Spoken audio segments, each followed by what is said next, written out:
Welcome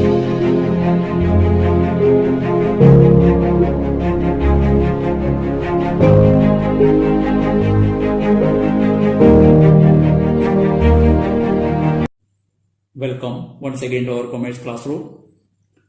In this session, we will discuss about working capital management. Working capital management. All of you know that the goal of working capital management is to manage the firm's current assets and current liabilities in such a way that a satisfactory level of working capital is maintained. The goal of working capital management is to manage the firm's current assets and current liabilities in such a way that a satisfactory level of working capital is maintained.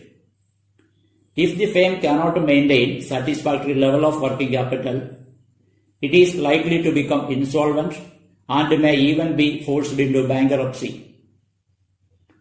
The current assets should be large enough to cover its current liabilities in order to ensure a reasonable margin of safety. I repeat, the current assets should be large enough to cover its current liabilities in order to ensure a reasonable margin of safety. Then the definition of working capital. Definition of working capital.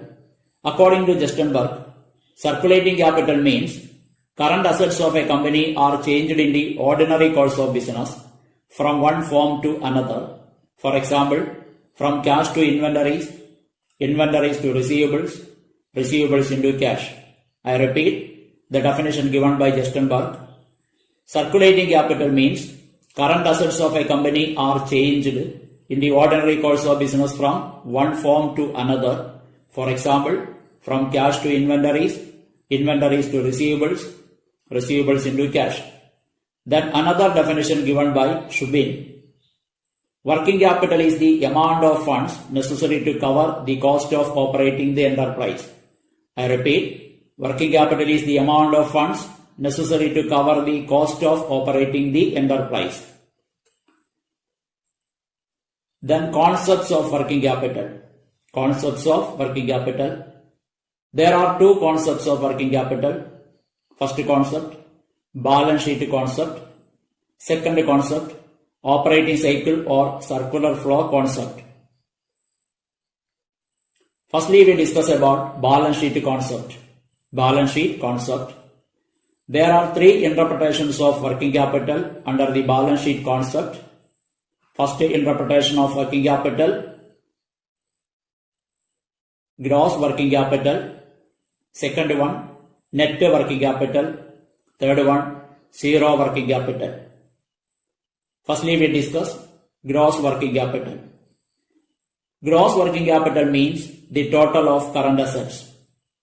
Gross working capital means the total of current assets. Then net working capital. Net working capital. Net working capital can be defined in two ways.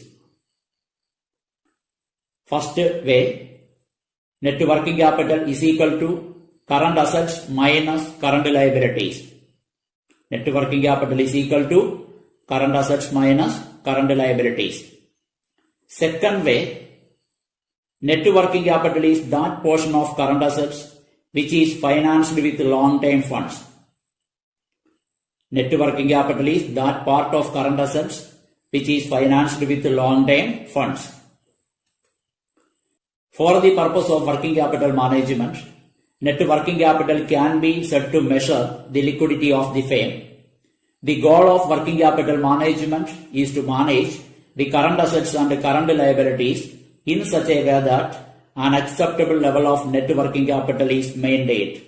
I repeat, the goal of working capital management is to manage the current assets and current liabilities in such a way that an acceptable level of net working capital is maintained. The net working capital is required due to the non-synchronous nature of cash inflows and required cash outflows. I repeat, the net working capital is required due to the non-synchronous nature of cash inflows and required cash outflows. The more predictable the cash inflows are, the less net working capital will be required and vice versa. The more predictable the cash inflows are, the less net working capital will be required and vice versa. The net working capital represents liquidity position of the firm. Then we have to note these points. The gross working capital concept is financial or going concern concept, whereas net working capital concept is accounting concept of working capital. The gross working capital concept is financial or going concern concept, whereas net working capital concept is accounting concept of working capital. All of you know that current assets include bills receivable, sundry debtors or accounts receivable, accrued or outstanding income, prepaid expenses, short-term marketable securities, etc. Inventory, including stock of raw materials, work in progress and finished goods. Then cash in hand and at bank. Our current liabilities include bills payable, sundry creditors or account payable, accrued or outstanding expenses, short-term loans, advances and deposits, dividends payable, bank overdraft, then provision for taxation if it doesn't amount to appropriation of profits. Then zero working capital. Zero working capital. Zero working capital is equal to inventories plus receivables minus payables. I repeat, zero working capital is equal to inventories plus receivables minus payables. The rationale behind zero working capital is that inventories and receivables are the major constituents of current assets which affects sales. Suppliers finance inventories through account payables. Then our second concept of working capital, operating cycle or circular flow concept. Operating cycle or circular flow concept. Operating cycle refers to the average time elapses between the purchase of raw materials and final cash realization. I repeat, operating cycle refers to the average time elapses between the purchase of raw materials and final cash realization. According to Hunt, William and Donaldson, the working capital is required because of the time gap between the sale and the realization of cash. This time gap is technically termed as operating cycle of the business. I repeat, according to Hunt, William and Donaldson, the working capital is required because of the time gap between the sale and their actual realization of cash. This time gap is technically termed as operating cycle of the business. Cash is converted into raw materials, which are converted into work in progress. These work in progress becomes finished goods, which are converted into receivables when the goods are sold on credit. Finally, cash is realized from debtors and bills. This time period is simply known as operating or cash or working capital cycle. The speed or time duration required to complete one cycle determines the requirements of working capital. Longer the period of cycle, larger the requirement of working capital. In the case of a manufacturing company, the operating cycle is the length of time necessary to complete the following cycle of events: conversion of cash into materials, conversion of raw materials into work in progress, conversion of work in progress into finished goods, conversion of finished goods into accounts receivables, conversion of accounts receivables into cash. The gross operating cycle of a firm is equal to the length of the inventories and receivables conversion periods. Gross operating cycle is equal to raw material conversion period plus work in progress conversion period plus finished goods conversion period plus receivables conversion period. However, a firm may acquire some resources on credit and thus defer payment for certain period. In that case, net operating cycle period can be calculated as net operating cycle period is equal to gross operating cycle period minus payable deferral period. Net operating cycle period is equal to gross operating cycle period minus payable deferral period. Then we discuss kinds of working capital. Kinds of working capital. We can classify working capital on the basis of concept and on the basis of type. On the basis of concept, working capital classified into gross working capital and net working capital. On the basis of type, working capital classified into permanent or fixed working capital and temporary or variable working capital. This permanent or fixed working capital can again be classified into regular working capital and reserve working capital. Temporary or variable working capital can be classified into seasonal working capital and special working capital. Permanent or fixed working capital. Permanent or fixed working capital is the minimum amount which is required to ensure effective utilization of fixed facilities and for maintaining the circulation of current assets. I repeat, permanent or fixed working capital is the minimum amount which is required to ensure effective utilization of fixed facilities and for maintaining the circulation of current assets. There is always a minimum level of current assets which is continuously required by the enterprise to carry out its normal business operations. For example, every firm has to maintain a minimum level of raw materials, work in progress, finished goods and cash balance. This minimum level of current assets is called permanent or fixed working capital, as this part of capital is permanently blocked in current assets. Permanent working capital can be classified into two: regular working capital and reserve working capital. Regular working capital. It is the amount needed for continuous operation of the business. Regular working capital is needed for continuous operation of the business. It is the minimum amount of the liquid capital to keep up the capital circulating from cash to inventories to receivables and back again to cash.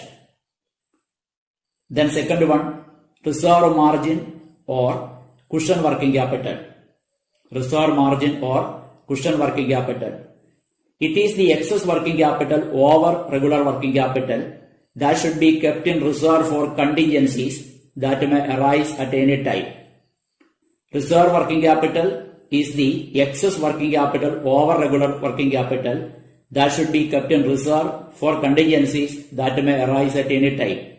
These contingencies may be rising prices, business division, strikes, etc.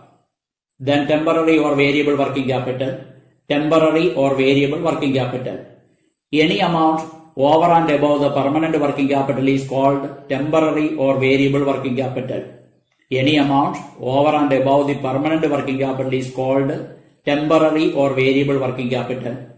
Temporary or variable working capital is the amount of working capital which is required to meet the seasonal demands and some special exigencies. Variable working capital can be classified into seasonal working capital and special working capital. Seasonal working capital. Seasonal working capital is required to meet seasonal needs of the enterprise. Seasonal working capital is required to meet seasonal needs of the enterprise. Special working capital. Special working capital is that part of working capital which is required to meet special exigencies such as launching of extensive marketing campaigns or conducting research, etc. Then we discuss about what are the factors determining working capital requirements. Factors determining working capital requirements. Working capital requirements are determined by a variety of factors. These factors affect different enterprises differently. In general, the factors relevant for proper assessment of quantum of working capital required are: first one, nature of business. Nature of business. Manufacturing and trading enterprises require fairly large amount of working capital to maintain a sufficient amount of cash, inventories and book debts to support their production or purchase and sales activity. Public utility undertakings like electricity, water supply and railways require very limited working capital because they offer services for cash only.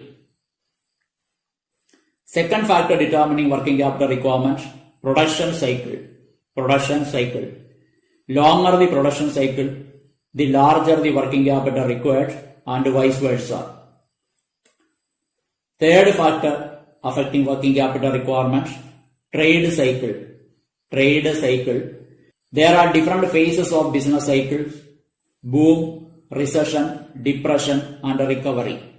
During boom period, there is need for larger amount of working capital. This is due to increase in sales, rise in price, etc. On the other hand, in times of depression, sales decline, difficulties arise in collection of debtors, etc.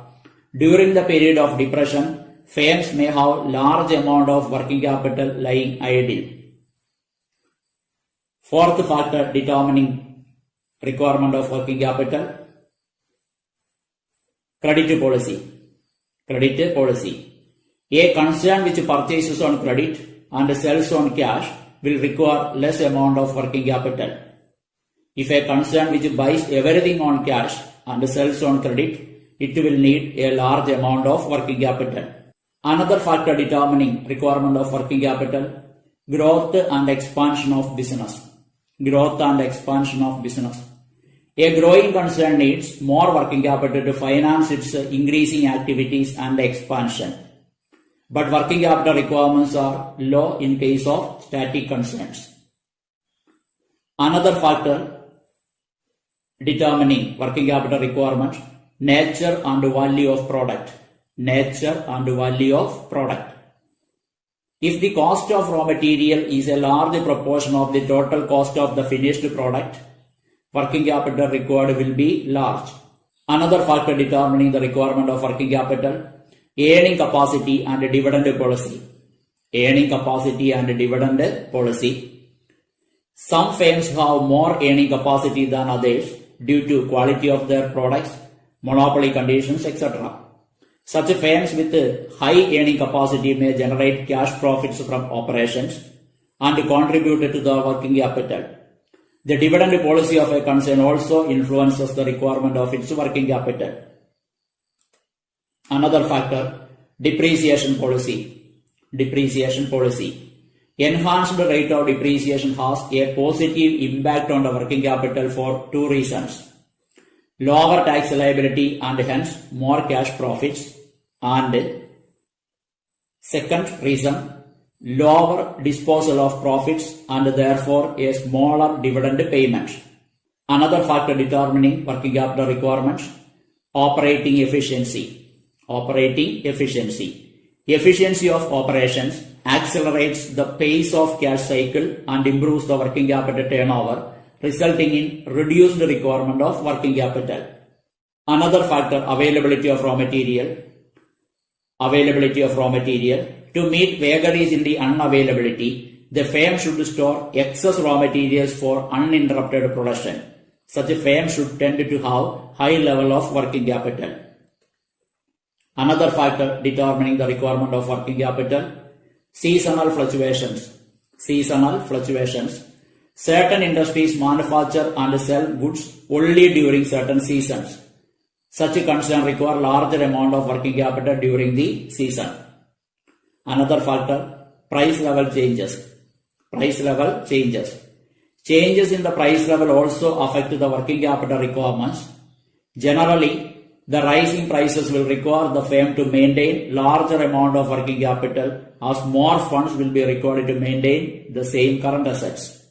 Then other factors like management ability, import policy, asset structure, importance of labor, banking facilities, etc. also influence the requirement of working capital. I think the topic explained here is clear for all of you. We will meet again. Till then, goodbye.